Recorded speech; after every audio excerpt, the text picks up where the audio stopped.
Bienvenido, raza, a otro episodio de Vista Migrante y esta vez tenemos de nuevo a nuestro amigo invitado Andrés. ¿Qué tal? ¿Cómo te va? Muchísimas gracias, Pedro. Gracias por invitarme de nuevo y bueno, yo encantado de estar aquí No, nuevamente. para esta nueva plática. Oye, qué buena plática fue la que tuvimos anteriormente. Sí, fue algo para aclarar el panorama. Claro, claro, claro, porque sí que hay mucha confusión acerca de por qué están entrando muchos venezolanos, por qué otros no, por qué ellos sí, Ujú. pero ya explicando el contexto, ya dices, oh, entiendo ya por qué.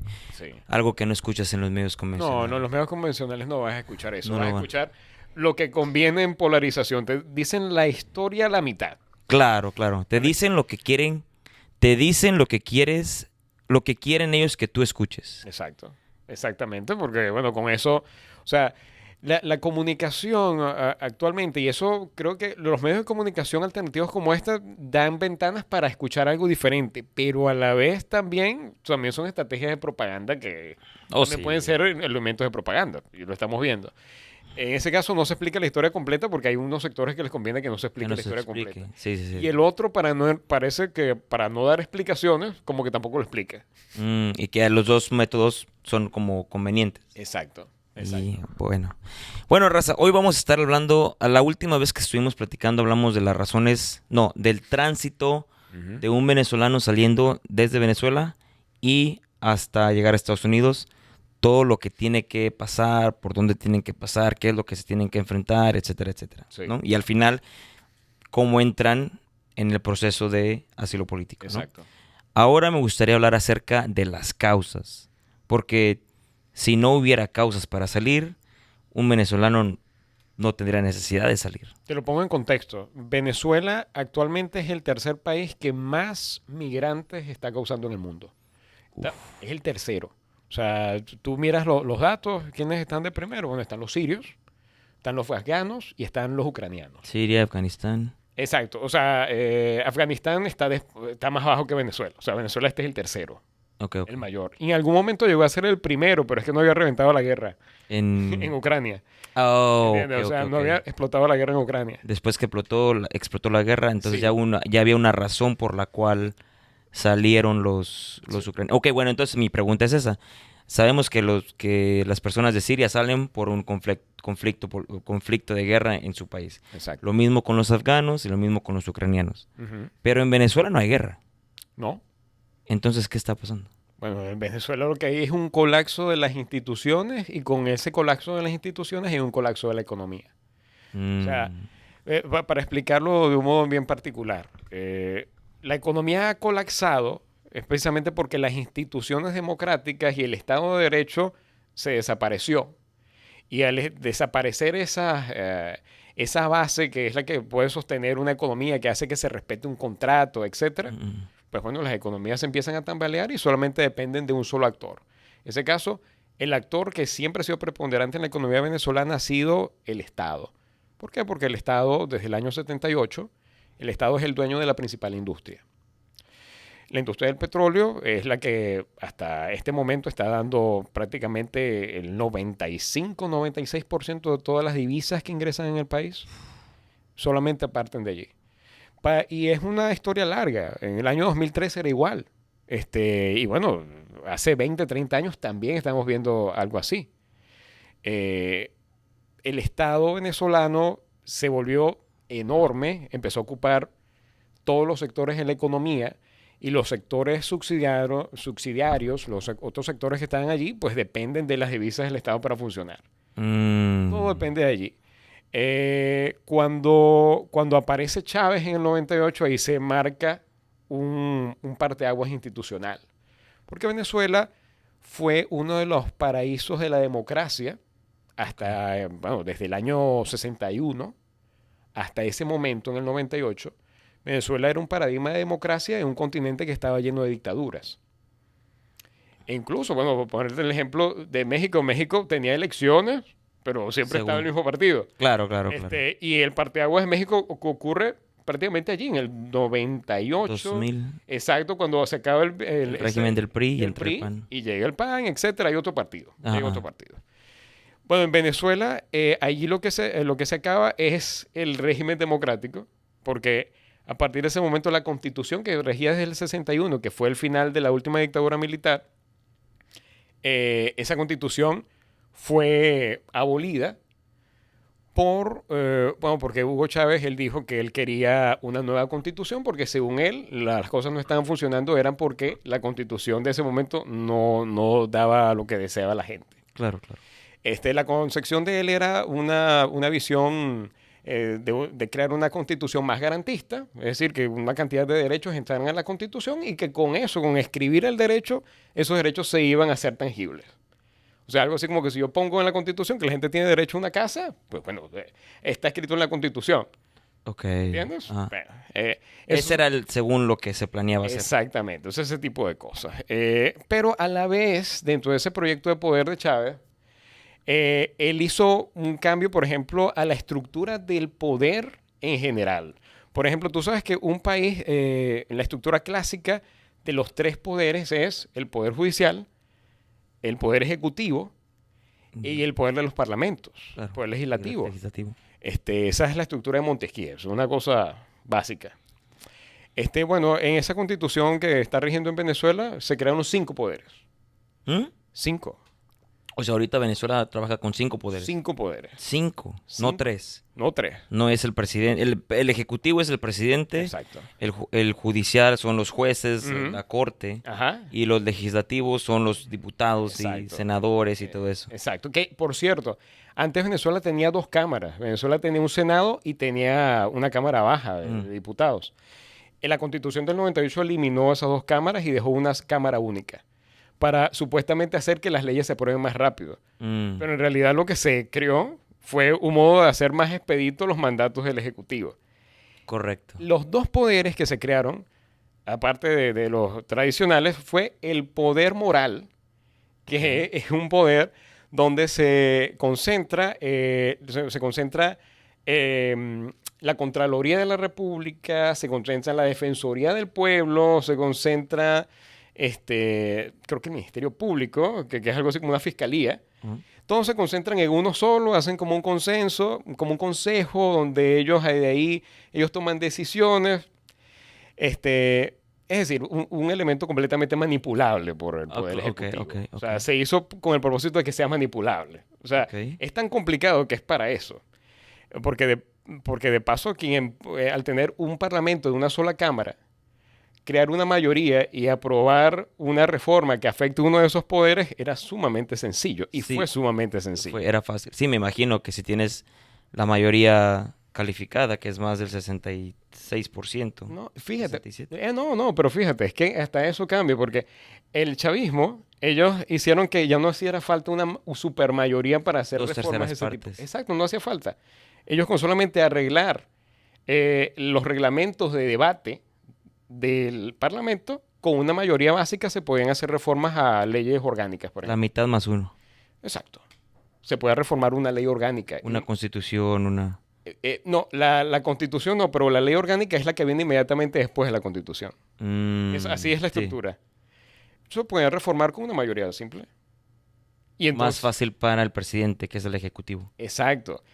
Y Chávez por lo general gobernó muchas veces con leyes habilitantes. Las leyes habilitantes son los superpoderes que se le dan al Ejecutivo de hacer ley por sí mismo. O sea, el presidente escribe la ley y él la aprueba porque el Parlamento le dio potestad para legislar él mismo. Claro, claro. Y eso también se hizo de ese modo. Entonces, ese es el poder moral. Y Ah. también crearon otro poder, que Ah. era el poder electoral. Ok. Es que el instituto que hace las elecciones se vuelve un poder por sí mismo. Pero ese poder en sí también depende de aprobación del Parlamento y también depende para la selección de sus magistrados o de sus rectores, que así se llaman allá rectores. Hay un rector, por ejemplo, que es recomendado por las universidades. Y siempre doy ese ejemplo que es paradigmático. Hay un Consejo Nacional de Universidades. Ujú. Y entonces ellos pueden postular un rector para tener hay 5 rectores. Ellos pueden postular un rector. Las universidades. Exacto. Todas las universidades. Desde una universidad, no sé, un college normal, un politécnico, hasta una universidad hiperfamosa. Ujú. En el momento en el que eso sucede, pues bueno, la mayoría de las universidades eran autónomas en general. No había tanta universidad pública dependiente del gobierno central, Ujú. pero con el pasar de los años, el gobierno central empezó a crear cualquier cantidad de universidades. Cualquier cantidad de universidades con cualquier cantidad de nombres, de todo tipo, y cada una de esas universidades, así fuese una universidad que está, no sé, ubicada en tu departamento, una universidad de papel casi, con 3 estudiantes, esa universidad tiene un puesto en el Consejo Nacional de Universidades. Mm, Mayoría en el Consejo Nacional de Universidades empiezan a aparecer, ya tú sabes para dónde se van a inclinar. Es- como que ya defendía, decías tú más o menos de a dónde iba a ir la balanza. Exacto. Al hacerse eso, al supuestamente ampliarse los poderes, etcétera, ahí es cuando ya el chavismo empieza a crear una estructura de poder para hacer una hegemonía no democrática.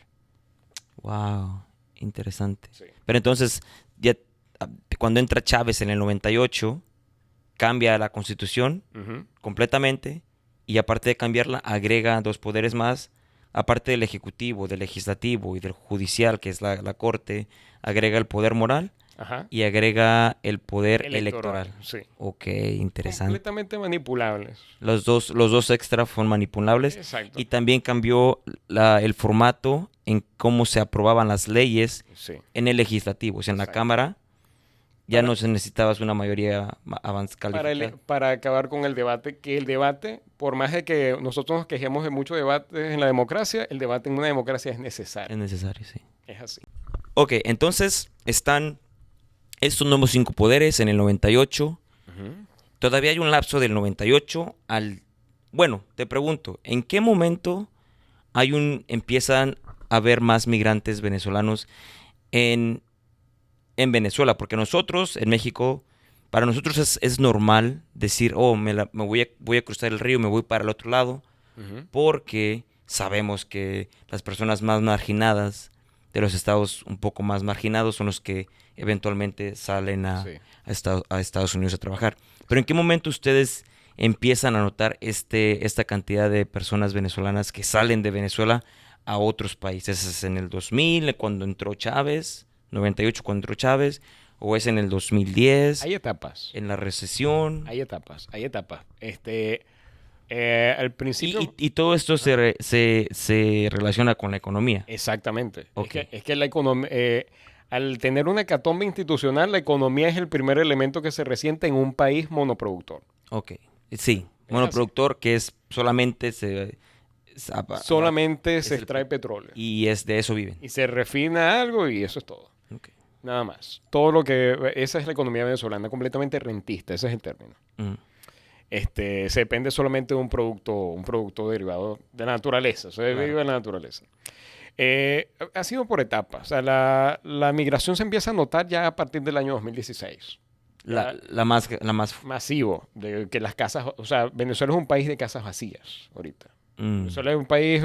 Hay negocios de gente que va a tu casa y te saca las cosas porque tú ya no puedes sacar lo que dejaste en tu casa. Hay negocios para eso. Hay empresas, hay gente que tiene una empresa, va a tu casa y ve qué dejaste tú ahí, y ve qué venden y qué dejan, qué regalan. Hasta ese punto llegó. Es un país de casas vacías. Yo lo compararía con Pedro Páramo, de Juan Rulfo. Ese famoso cuento mexicano, donde hay un pueblo fantasma. Y quienes habitan allí solamente son fantasmas.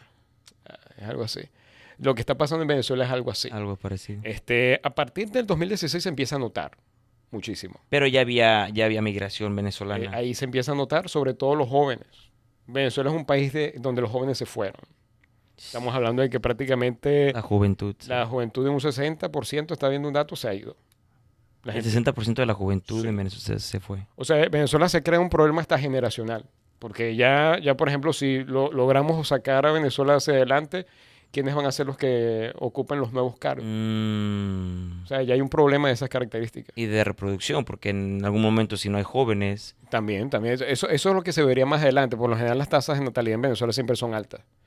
Pero ya en este momento... no hay joven, ¿cómo va a haber no, natalidad? no, exacto. Wow. Entonces, bueno, ha sido por varias etapas. Si lo vemos a partir del año 2010 por allí, las primeras personas que se van eran los sectores que tengan más recursos, que empiezan a ver el problema. Hay un problema que estaba latente. Ya en el 2007 en pleno alza en pleno alza del barril de petróleo. Pues ya, tú sabes que el petróleo llegó a estar hasta $120 el barril. En la recesión del 2000. No, pero 2006, 2007, los Mm. precios del barril de petróleo llegaron hasta ese punto. Oh, wow. ¿Entiendes? Y Chávez lo que hace en ese momento, cuando empiezan a ver esas ganancias exorbitantes, ese fue el término que se utilizó, ellos como tenían ese modo tan particular de aprobar cosas en la Asamblea, ellos crearon algo que se llamó, es una alícuota. Entonces una alícuota es cuando tú divides algo en dos, prácticamente, un monto en dos. Para las ganancias extraordinarias, ellos crearon un fondo llamado el Fonden. El Fonden era un fondo que no tenía ningún tipo de reglamentación para presentar datos como un presupuesto a la Asamblea Nacional, por ejemplo. Ni a nadie. O sea, no le daba cuentas a nadie. A nadie. O sea, y ese fondo era el fondo de ganancias exorbitantes. Es decir, el 50% de lo que llegaba a las arcas públicas se dividía en 50 para el presupuesto normal que se presenta en la Asamblea Claro. y el otro 50 para el fondo que se utilizaba a discreción del Ejecutivo. Solo el Ejecutivo podía saber Sí. solo, No, solo el Ejecutivo podía saber qué se gastaba en el Fonden y el Ejecutivo es el presidente. Exacto. El presidente sabía utilizaba ese fondo como una caja chica para lo que él quisiera, literalmente. En televisión, tú sabes que a Chávez le gustaba hacer programas de televisión. Y él, en vivo, él aprobaba dinero allí. ¿Y de dónde salía el dinero? Del Fonden. Del Fonden, porque en televisión no ibas a aprobar algo de un presupuesto y después no. O sea, no ibas a pasar por esos canales. Claro, claro. Él hacía eso. Pero aprobaba que casas para... Sí, hacía cosas así, aprobaba casas, regalaba dinero. Llegó a aprobar hasta dinero para películas, que nunca se vieron, por cierto. O sea, cosas así. Era completamente discrecional. Entonces, bueno, el Fonden era como una caja chica de dinero que nunca se sabía para dónde iba. Entonces, se estaban manteniendo planes sociales, incluso con dinero del Fonden, aparte del dinero que iba a los presupuestos para atender temas de salud, de educación, etcétera. No había modo de registrarlo. Entonces, el Estado venezolano aumentó sus capacidades en base al alza de los barriles del petróleo, pero como el mercado del petróleo es volátil, en el momento en el que vuelve a bajar, como algo lógico, vuelve a bajar, se empiezan a resentir las finanzas. ¿Entiendes? Entonces ya para el año 2010 ya los barriles ya no iban a estar en 100. Y a medida que fue bajando, llegó un momento que estuvo en cero, recuerda, con el tema de la pandemia. O sea, ¿cómo hace un país de renta petrolera para sobrevivir a eso? ¿Entiendes? O sea, Ok. entonces fíjate, en ese caso, a partir del 2010, ya la gente con mayores recursos, ellos fueron los primeros en notar de que el modelo económico era insostenible. Y a partir de allí es donde se empiezan a ver ya las primeras migraciones grandes. Primero por los sectores con más recursos. Esa es una migración que llegó a cualquier cantidad de países sin siquiera que les pidieran visa, porque no había ningún problema con migración. Tenían los recursos para Y tenían hacerlo. los recursos y pueden ir a cualquier país, etcétera. Pero a partir de 2016 ya era la gente que no tenía nada, no tenía un mango, no tenía nada. O sea, se quedaron ahí porque les exprimieron toda la economía que está Ya no había donde más nada. se puso. No había nada más que hacer ya para una gente pobre ya que estaba ganándose un salario ya de $5 en ese momento. $5 al mes. Estabas por debajo de la línea de pobreza. Yo conocí profesores universitarios que le pagaban, una universidad autónoma les pagaban $5 en un mes. Hay gente ahorita en este momento que es un jubilado, por ejemplo, no sé, de la Cancillería, de algún tipo de esas áreas, y ellos ganan el equivalente a lo que costaría una hamburguesa, $10. Hasta esos puntos están. Las arcas públicas pagan una miseria a los empleados públicos. Así quedó. Entonces, bueno, la gente se empieza a ir con justa razón porque ya no se puede sostener económicamente allí. Tienen hijos, o sea, imagínate. Imagínate una gente joven, ¿qué perspectiva van a tener?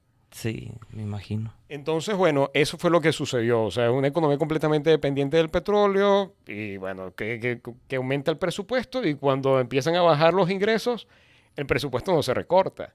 Claro. En el año 2000, porque evidentemente Chávez no iba a admitir nunca que iban a recortar el presupuesto, ni iba a pasar tijera por un gasto extra o nada. No, porque si no, el pueblo se le vuelve y lo quitan de él. No, porque es que la idea era algo así como que, bueno, él es el garante de que se les va a dar de todo a la gente. Ajá, pero ese de todo se basa en qué. O sea, no estás viviendo del aire. Mm. Entonces llega el año 2012, la última elección de Chávez, y el ministro de planificación de ese año que tenía Chávez, Jorge Giordani, que ahorita ya está en la oposición porque lo execraron. Jorge Giordani, él admite que él aumentó el gasto público solamente para ese año en un 65%. O sea, el país ya tenía un hueco en las finanzas y él aumenta el gasto público en 60% En el año en que se... en un año electoral Para darle...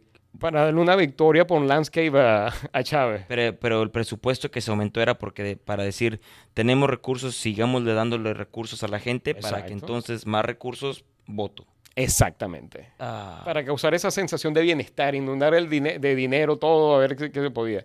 Entonces ustedes automáticamente se endeudaron Sí. por default. Exacto, exacto. Y ese endeudamiento es un endeudamiento mayormente interno, que es un tema muy interesante, porque la devaluación de la moneda parte de ahí.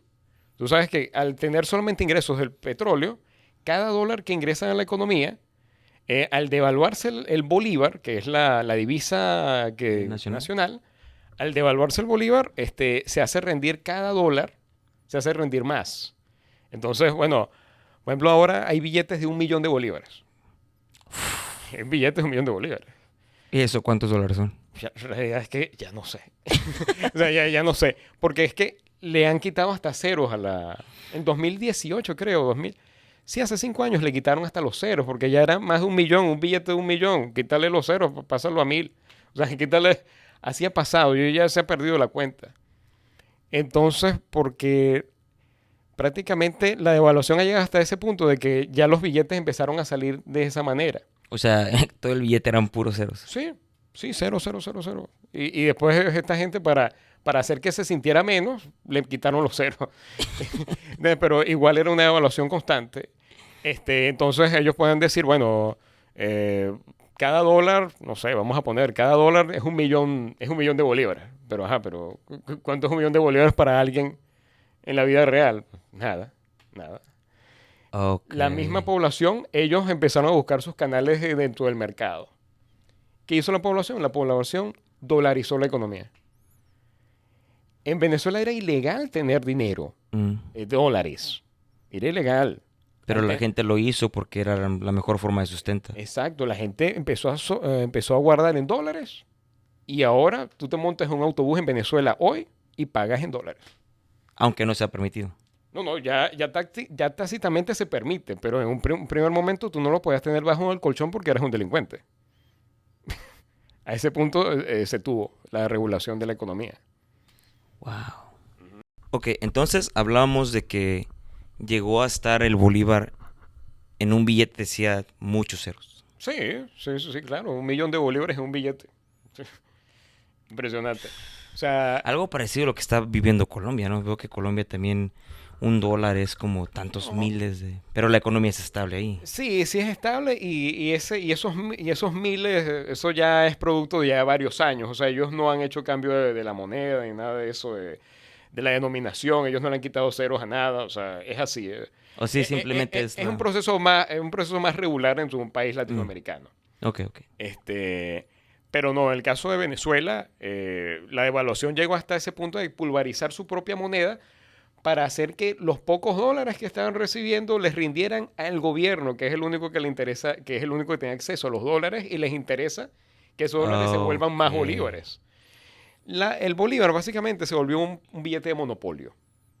Okay. Es así, es un billete de monopolio. Tú puedes ver, por ejemplo, el famoso caso de la Alemania de Weimar.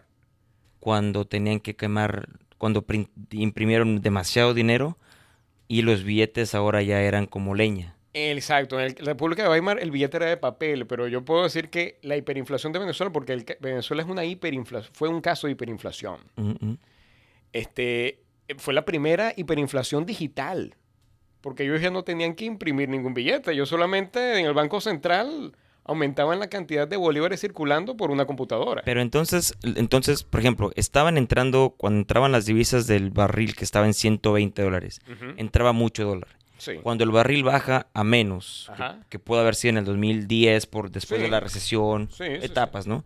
En la recesión pierde valor el petróleo, bajan los dólares. O sea, ya no recibías 120 por barril, ahora recibías menos. Exacto. Entonces, los dólares que recibías ya eran menos. Exacto. Y entonces, para que los dólares que recibían, que eran menos, para simular de que era lo mismo, lo que Ujú. valía lo mismo, no podías tener, ya no ganabas más dólares, ganabas menos. Entonces, lo que hacías es devaluar la moneda nacional para que esto Se viera como que rindiera tuvieses lo mismo. más bolívares, como tuvieses más moneda local. Mm, Pero, y bueno, y con eso, pues, mostrar en los presupuestos que se van a mantener los presupuestos y que no va a haber recortes y que todo va a quedar, de que todo va a quedar igual. Pero tácitamente lo que se veía era que ya no había dinero. O sea, ya no rendía el claro, dinero claro. igual. La moneda se pulveriza hasta ese punto en el que progresivamente ya se empieza a reflejar no solamente en los presupuestos de las instituciones del Estado, sino que también se empieza a ver en el bolsillo de los propios empleados públicos. La gente. Que al ser Venezuela un Estado monoproductor y al haber estado Chávez ampliando las capacidades del Estado, pues creó un montón de empleos públicos. Llegó a tener hasta 4 millones de empleos públicos en un país de casi 30 millones. O sea, estamos hablando que es un Más cuarto del... de la población, Sí. mantenida por el gobierno. ¿Y por qué? Porque la economía no lo podía absorber, porque cuando llegó Chávez al poder en 1998, el sector privado venezolano, empresas privadas venezolanas, eran aproximadamente 600.000. Ya para cuando Chávez muere, ya solamente quedaban 300. Espera, repite esa cantidad. De 600.000 600,000. empresas, Ajá. quedaban 300.000 cuando Chávez muere. La mitad. Exacto. Y ahora es mucho menor.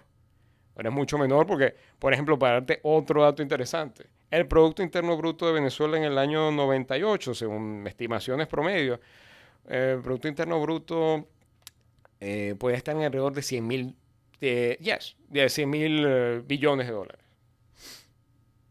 Para el año 2013 era 300.000 por el petróleo, porque se había visto esa bonanza. Mm. Pero a partir de este momento ya es de 60.000. O sea, De estamos 300. de 300 a 60.000. O sea, la caída es una caída, bueno, de 250.000 y es menos que lo que había en 1998. O sea, la contracción de la economía venezolana es tal que los equivalentes que se han hecho dicen que es prácticamente 2 veces más grave que lo que fue la gran recesión de aquí de Estados Unidos en el año 28. O sea, es 2 veces más grave que eso. O sea, la crisis venezolana es una de las hecatombes económicas más grandes de la historia moderna. O sea, es una economía que se ha caído como si tuviese una guerra Pero sin haber tenido guerra. entonces te pregunto, para la persona regular que vive en Venezuela, Ajá. que gana el salario mínimo, Ujú. ¿qué? Porque se devaluó el bolívar, porque el dinero se queda solamente en el Estado y no llega al pueblo. Cuando una persona gana el salario mínimo, Ujú. ¿qué les alcanza? No, nada. O sea, el salario mínimo una hamburguesa. Pero el salario mínimo al día. No, al día imposible de definir. O sea, serían centavos de dólar.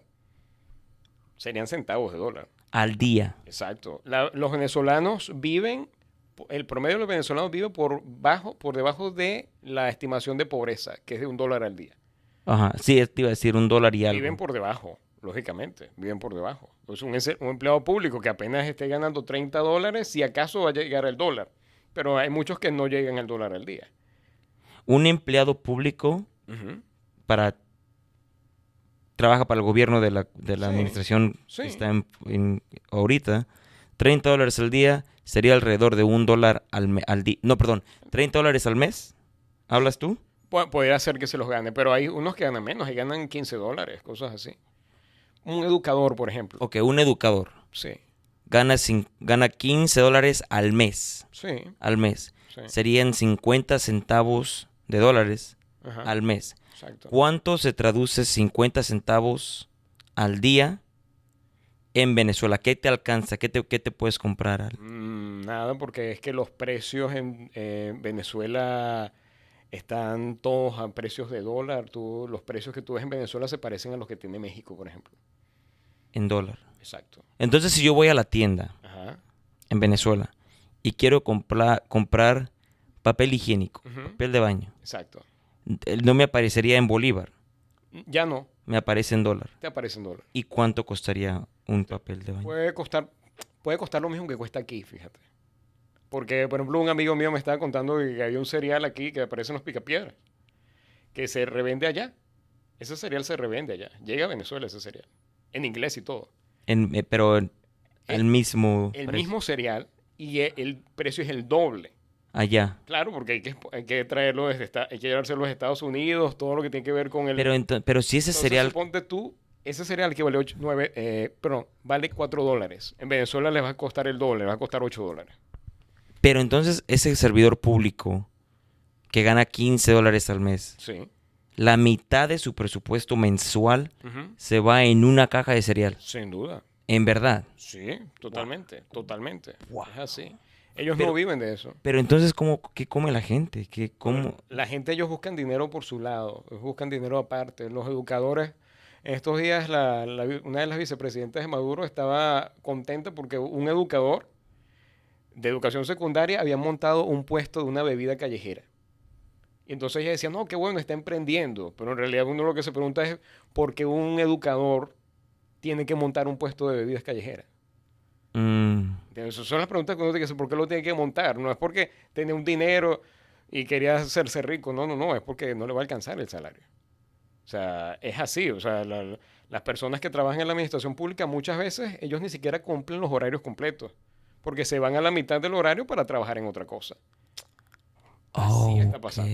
Eso está Pero, sucediendo. pero eso afecta a la educación. A todo el sector público está afectado. No, prácticamente no hay médicos. Entonces, O sea, ok. por ejemplo. Entonces, por ejemplo, si un educador en Venezuela Ajá, tiene que hacer su curso de sus horas, su hora regular, ajá. hace a la mitad, porque Ujú. tiene que ir a emprender y vender otras cosas para entonces poder Sí, seguir sosteniéndose. sí lo Pero hace. entonces deja a la mitad a la escuela. Los afectados ahí son los niños. Totalmente, Agarran menos educación totalmente. y afecta la educación general del país. Exactamente. Pero eso solamente en el sector público. Exacto. Digo, perdón, en el sector educativo. Sí. También puede replicarse en el sector salud. Todos los sectores. Shoo. Todos los sectores. Y el sector petrolero, que es el que se supone que lleva el pan a la mesa, es un sector que también se ve afectado así. Estamos hablando de empleados petroleros que llegaron a ganar $150, que $150 era mucho en comparación con otro sector. Pero $150 en Venezuela, eso no, Y ahorita no eso da. no da. O sea, $150, como te estoy diciendo. O sea, ese cereal que aquí vale 4, allá vale 8, por ejemplo. Entonces, no van a sobrevivir con eso. Pero siembran, crecen tomate, mangos, manzanas. Hay gente que sí, hay gente que trabaja en el ámbito de la agricultura y todo eso, pero para ellos también es difícil emprender. Sobre todo que hay un detalle. Yo que vengo de un estado rural, o sea, para poder ellos llevar sus cosas desde Trujillo hasta Caracas, oye, ¿y la gasolina? Venezuela es un país que no tiene gasolina. Aunque sean país productor de Exacto. petróleo, no tienen gasolina. No tiene gasolina. ¿Y el petróleo que sacan? Ahí está el detalle. O sea, Venezuela Se va. actualmente tiene una producción petrolera estimada oficialmente de 700.000 barriles diarios. Pero en realidad eso no se parece a los 3 millones de barriles que había en 1998. Correcto. O sea, la diferencia es total. Pero ¿y por qué no sacan más?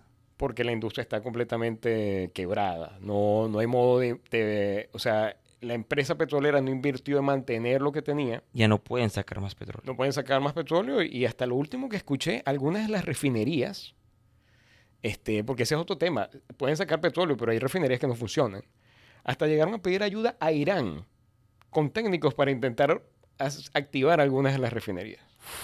Hasta ese punto se ha llegado. ¿Por qué no están funcionando? No están funcionando, la desinversión fue total y en parte también lo que pasa con esa industria es que hay una corrupción rampante, impresionante. Solamente el último escándalo de corrupción famoso con un exministro de Chávez fue un robo de 20.000 de 20.000 millones de dólares. 20 mil millones de dólares. Exacto, 20.000 millones de dólares eso es más que el presupuesto nacional de muchos países. Sí. Y se lo llevó solamente un señor. Y hay más casos de ese tipo. O sea, 20.000 millones de dólares. exacto. Una enfermera de Chávez, una enfermera, fue detenida y está presa en Miami, en Florida. 4.000 millones de dólares para ella nada más. La reina Isabel II de Inglaterra, ella murió con una fortuna de 600 millones de dólares.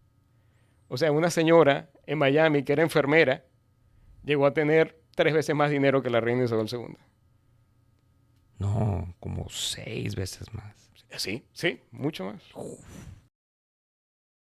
Ok, entonces ya la oposición tiene candidato y esta persona se llama, perdón, Edmundo González. Edmundo González, con el apoyo, con el respaldo de las dos señoras Corinas, que apoyan el movimiento de oposición Ujú. contra Maduro. Maduro. Siendo honestos, ¿cómo piensas tú que puede salir la elección? ¿Hay posibilidad? En el momento en que salga este video, no sabía qué decir. Pero las posibilidades en sí son muy complicadas. No hay ninguna bola de cristal para esto porque la oposición ha hecho muchas cosas a lo largo de los años para intentar deponer la dictadura en Venezuela. Y en este momento, María Corina lo que sí ha tenido mucho éxito es en poder aglutinar a toda la oposición, concentrarla en un solo espacio. Tiene una capacidad de movilizar impresionante.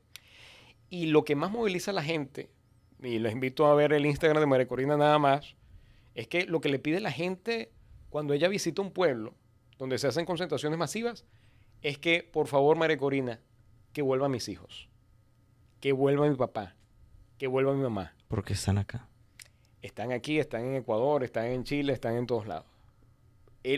O sea, Venezuela tiene todos los problemas. No hay gasolina, no hay agua, no hay luz. O sea, ese tipo de cosas pasan. Venezuela no tiene eso. Pero la gente viene y le dice, mira, yo creo que me vuelvo a mi familia. Mi familia está completamente descompuesta. ¿Tú cómo luchas contra eso? Claro, O sea, un dictador, ¿cómo lucha contra eso? Eso es una cosa o sea, eso es lapidario contra el régimen de Venezuela. claro, claro. ¿Entiendes? Pero, ok, en el escenario de que no ganara esta persona, se me sigue olvidando su nombre. Mundo. Edmundo González. González, este candidato González. Ujú. En el escenario de que él no llegara a ser triunfador en esta elección y tienen que pasar otros 7 años más, quizás más para otra elección, ¿qué va a pasar con Venezuela? Porque siguen saliendo las personas de... Venezuela, las características de la economía venezolana, ya después de todo esto, después de que la hiperinflación se acabó y se mitigó con la dolarización de facto, porque Venezuela está dolarizada de facto, por más de que el gobierno sigue pagando en bolívares, todo es dólar. La economía se inundó de dólares. Y en parte también los mismos jerarcas del régimen, ellos también les conviene que hayan esos dólares porque ellos tienen unos dólares de sus propias fortunas que no tienen para dónde llevar. Entonces esos dólares siguen circulando dentro de la economía venezolana. Eso está pasando. La economía venezolana, a diferencia de las otras de América Latina, ya es más similar a la de un país del África subsahariana. ¿En serio?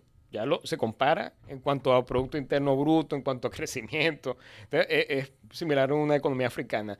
No es similar al resto de las economías de América Latina con todos sus problemas. O sea, la economía de Venezuela es una economía que es enana, no tiene para dónde crecer, es monodependiente y todo depende del gobierno. Y el gobierno es dictatorial, por tanto, ahí las cosas van a dedo. Pero, Es rico quien está con ellos. pero, bueno, te pregunto, ¿cuál fue la población cuando entró Chávez y cuál es la población ahora?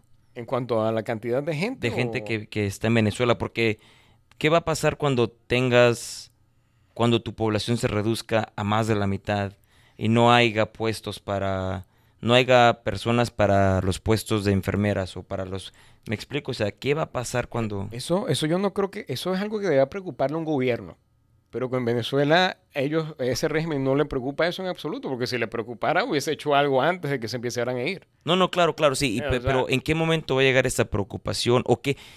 Mi pregunta es, cuando ya no tengas gente para trabajar la tierra, o gente para curar heridas, gente para enseñarle a los niños, ujú. entonces, ¿qué va a pasar? Bueno, es que eso ya pasó.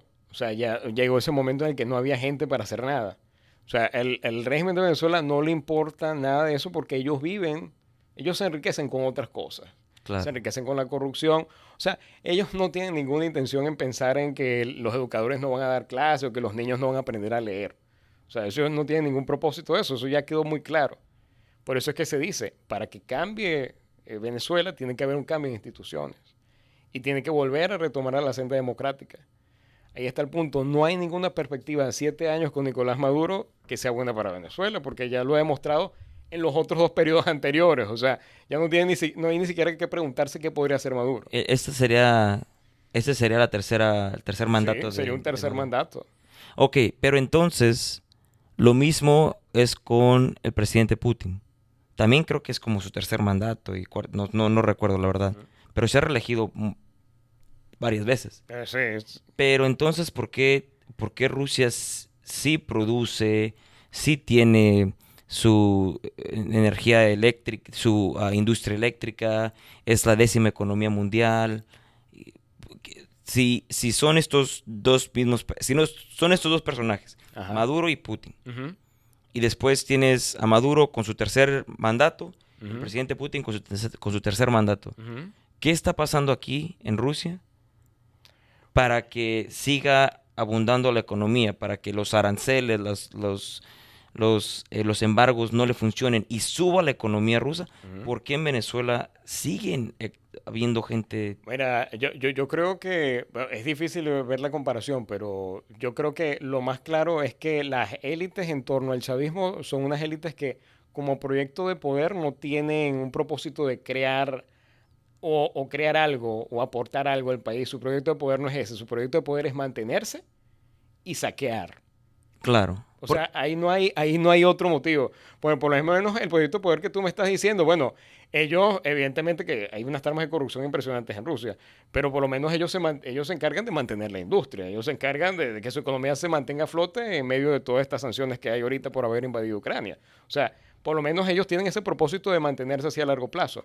En el caso de Venezuela hay una serie de intereses en torno al chavismo, que en realidad son serie de intereses en torno a la industria, en torno a por ejemplo, también hay un tema de que hay contrabando de oro, hay contrabando de diamante, hay contrabando de drogas. O sea, hay una serie de intereses allí que ellos lo único que están interesados es en sustraer y seguirle quitando dinero al país. Ahí no hay otra visión más. Mantenerse en el poder cada momento que haya una elección y el resto mantenerse con la fuerza y el poder de las armas.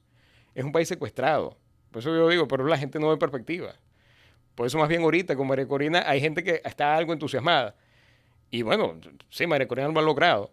Pero las perspectivas a futuro de mantenerse Maduro y en el poder no son nada buenas porque todos los intereses en torno a Maduro son solamente para sustraerle dinero al país. Sigue bajando, ¿no? Sigue bajando, por ejemplo, la economía, sigue bajando la población. Sí, o sea, siento que la administración de Maduro tiene números que no le favorecen como dictador. Pero, por ejemplo, quizás, no sé, otra persona que lo consideran como dictador, Ujú, a Evo Morales. Pero Evo Morales, al menos en varias estadísticas, él puede decir sí, pero saqué más del 60% de la población de pobreza. ujú. O el dictador de China, Xi Jinping, que puede decir ni, pero ahora soy la segunda economía mundial. Bueno, Maduro no puede Eso, alegar nada de eso. eso es a lo que voy. O sea, hay de dictadores a dictadores. ¿Me explico? O sea, hay de Bueno, perfil a perfil. Están los claro. dictadores que a lo mejor hay dictadores que han hecho, que sí son perfil de dictador, pero que han hecho esto. Exacto. Bueno, Pero ahí está el detalle. O en sea, este caso, por eso que yo te digo, el proyecto de poder de Maduro no es un proyecto de poder en el cual en algo se vaya a fortalecer Venezuela. no hay ninguna es que no veo qué estadística le pueda favorecer. No hay ninguna estadística que le pueda favorecer.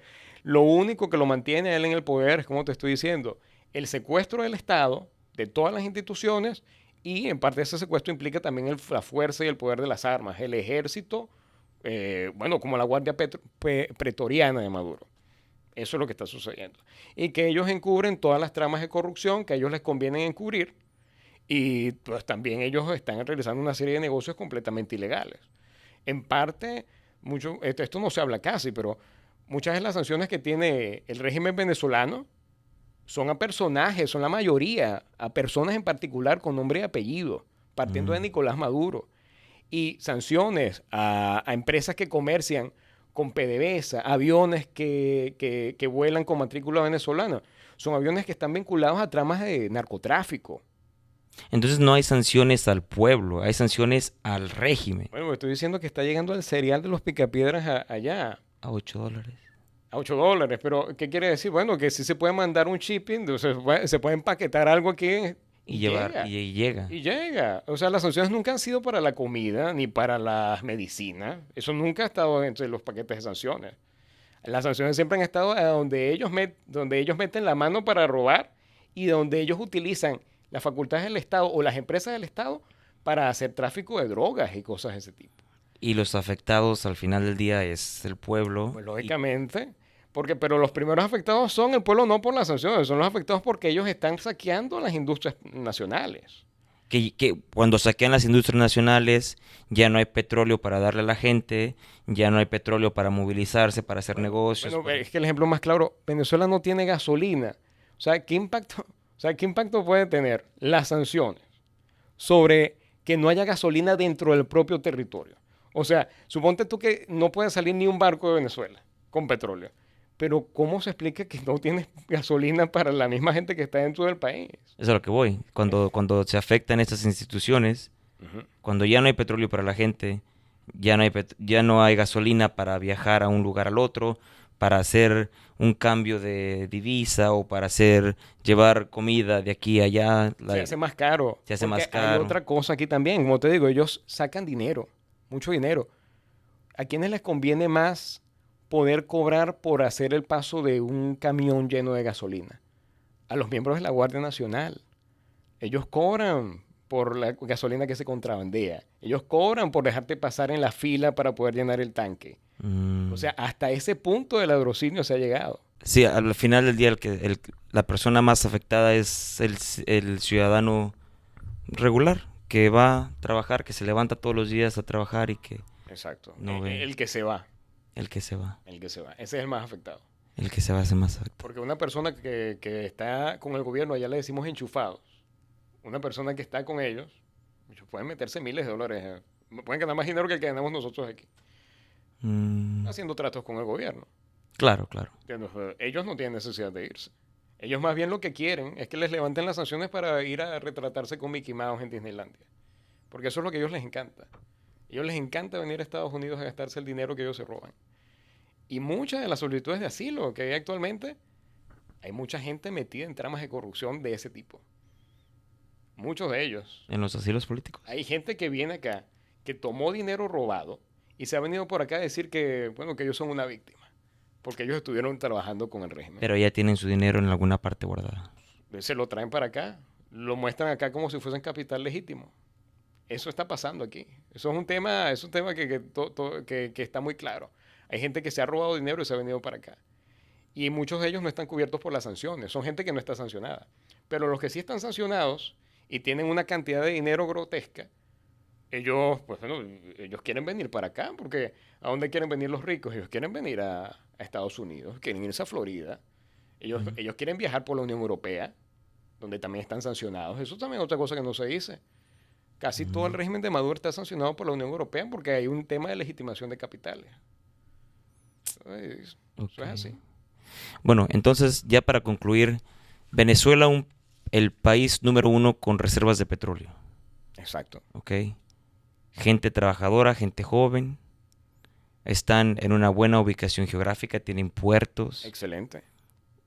Tienen un corto tramo por Colombia, creo, para llegar al Pacífico. No pueden cruzar el canal de Panamá. Los barcos tienes el canal de Panamá allí mismo, esos barcos pueden cruzar el Pacífico y llegar a Asia. Es cierto, los puertos de Venezuela pueden ir directo a Europa, a África, porque tienen acá el Atlántico. Exacto. Pueden ir a Estados Unidos directamente hacia arriba. En realidad Estados Unidos es el mercado natural. Sí, hacia arriba. Y lógicamente para ir a Rusia, China, India, van por el canal de Panamá, que es una distancia muy corta, relativamente corta. Sí. Entonces, su ubicación geográfica es buena. Te encanta la geopolítica. Es exacto, es así. Es así. O sea, la ubicación geográfica de Venezuela es privilegiada. Tienen agua, Exacto. tienen reserva de petróleo, Exacto. tienen oxígeno con el Venezuela no Amazonas. tiene energía, no tiene energía eléctrica. O sea, en Venezuela hay apagones hasta 12 horas diarios. 12 horas. Cuando yo me fui, yo llegaba a pasar 12 horas sin electricidad. Y sin embargo, Venezuela tiene tanta agua y tanta energía que sale del agua que la única fuente de energía, la principal, la que da el 75% de la energía del país, es una represa. Imagínate, Una represa. es una represa. Una. Una. Y le da 70% de la energía al país. Puede hacerlo. Puede hacerlo. Las turbinas no están funcionando por lo mismo, falta de mantenimiento. Empresas públicas que nadie invierte nada, que se arreglaron con chatarra porque alguien se robó el dinero para comprarse algo nuevo, para evitar comprarse algo nuevo. Y dan tanta energía que hasta le dan energía por parte de un acuerdo a Manaus, Brasil. Y ese acuerdo no se ha rescindido con la crisis eléctrica de Venezuela. O sea, le siguen dando energía. Sí, sí, Maduro sigue utilizando eso como una herramienta de disuasión diplomática. Tienen agua, tienen mucha extensión territorial, Sí, relativamente sí, un hablando. millón. Tienen oxígeno, tienen parte del Amazonas, ¿no? Exacto. Tienen oxígeno. Entonces, ustedes tienen recursos naturales. El oro, no hay que dejar Ustedes aparte tienen el oro. oro. El oro, el diamante, eso no se puede dejar aquí. Es más, allá está la famosa cueva de Superman. O sea, tú sabes que Superman, la historia de Superman es que él viene como una cueva llena de diamantes, ¿no? Ajá, ajá. Bueno, allá está esa cueva. Hay una cueva que es la donde se inspiran para eso.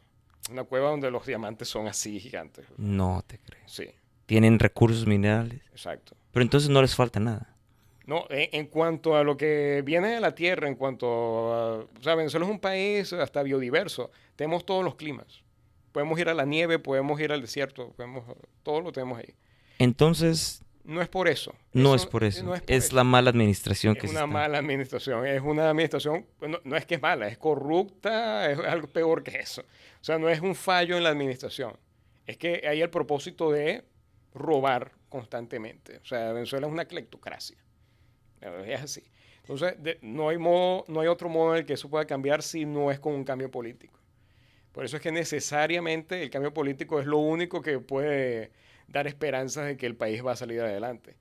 O sea, la economía no se va a levantar con las mismas personas que lo están haciendo ahorita. No, bueno, no ha sucedido. No ha sucedido y no hay ningún motivo para hacer pensar que el mismo hombre lo va a hacer. Entonces, bueno, María Corina, Edmundo, tienen una tarea. Primeramente, enfrentarse a unas elecciones donde están participando con todo en contra, donde la sombra de un fraude electoral es evidente porque todos los datos, hasta las empresas extranjeras de medición, las que no tienen intereses propios en todo el país, sino los bancos afuera, Lo dicen. dicen que María Corina y su candidato, Edmundo, tiene un apoyo que ronda el 60%. Maduro está entre un 20 y un 30. O sea, ese candidato dobla las intenciones de voto de Maduro. ¿Las elecciones cuándo serían? Es el 28 de julio. Si es ¿O que de ese mes? de este mes. En 2 semanas, 3 semanas. Exactamente. Wow. Esperemos a ver qué sucede. Vamos a ver. Esperemos. Vamos a ver. Me gustaría que después de esa... am, sí, de esas elecciones, dependiendo de lo que pase, reunámonos y hablemos del tema. Perfecto. Para que la gente sepa si llega a ganar Maduro, qué es lo que le viene a Venezuela, y si llega a ganar Edmundo González, Ujú. qué es lo que le llega a llegar a No, ganar. no hay manera, o sea, técnicamente no hay manera de que Edmundo González no gane. O sea, legalmente. Legalmente. Legalmente él gana. Por apoyo popular. Por apoyo popular, total. Ahora, de que se puedan robar las elecciones porque el ente electoral está secuestrado, de que hay una cantidad impresionante de maneras de poder robarse unas elecciones que son completamente electrónicas, porque allá tú no en Venezuela el secuestro de las instituciones es tal que un voto en papel metido en una caja, eso no cuenta. Allí lo que cuenta es lo que diga la computadora. Hasta ese punto se llegó a establecer una trampa masiva en ese país. Voto electrónico. Un voto electrónico, lo único que importa es el papel que dice al final el SPI de la máquina. El acta de la máquina es lo que importa. Lo que tú hayas metido en la caja, eso se puede revisar después si es que lo revisan. Hasta ese punto es. Wow. Y no hay, en este momento, no hay ningún tipo de observación internacional para lo que va a suceder. ¿No los dejan entrar? No, es que desde el año 2010 en Venezuela no existe observación internacional. Solamente se pueden permitir, imagínate tú, veedurías. O sea, puede entrar, por ejemplo, ahorita va a entrar el Centro Carter para la democracia. El Centro Carter va a ir, pero el Centro Carter no puede hacer informes. El Centro Carter no puede estar en el momento de la contabilización de los votos. El Centro Carter es un mirón de palo. No, solamente ve, pero no opina. No opina. Eso así, hasta ese panorama tan hostil se está enfrentando la oposición y el país en general. Bueno, esperemos Vamos a ver. saber qué le espera a Venezuela, pero bueno, es lo mejor. Buena suerte a los venezolanos y que ellos saben elegir. Exacto. La gente sabe elegir. La gente sabe lo que va a elegir. Ahora hay que hacerlo respetar. Exactamente, Ujú. exactamente. Andrés, Pedro, gracias por esta buena plática. Esperemos lo que pasa en las elecciones de Venezuela en julio 28. Exacto. No sé cuándo saldría este video, pero dependiendo de las elecciones, en cómo queden los resultados, tengamos otra conversación, otro diálogo Ujú. y opinemos lo que... Exacto. Y mira, y para esa fecha también ya está mi canal. Así que voy a Ok. invitarlos a presentarse, bueno, a ver mi canal. pudiéramos presentar el canal entonces. Exacto, sí, va a ser un canal sobre política internacional, va a estar aquí basado en DC, tú sabes que la capital de la política internacional Sí. donde se atraviesan todas esas coordenadas, vamos a empezar a discutir política internacional desde ahí. Me parece. Ujú. Estuviéramos hablando entonces. Exacto. Andrés, de nuevo, muchas gracias. Estamos en contacto. Y bueno, raza, compartan este video para que se enteren de cómo está la situación en Venezuela, porque hay una migración de Venezuela, una emigración de Venezuela hacia Estados Unidos. Las razones, cuáles son, para que entiendan y para que tengan una idea de lo que está pasando en Venezuela y que pudiera cambiar recientemente. Eso esperamos. Eso esperamos. Bueno, raza, sin más nada que decir, ánimo. Hasta la próxima.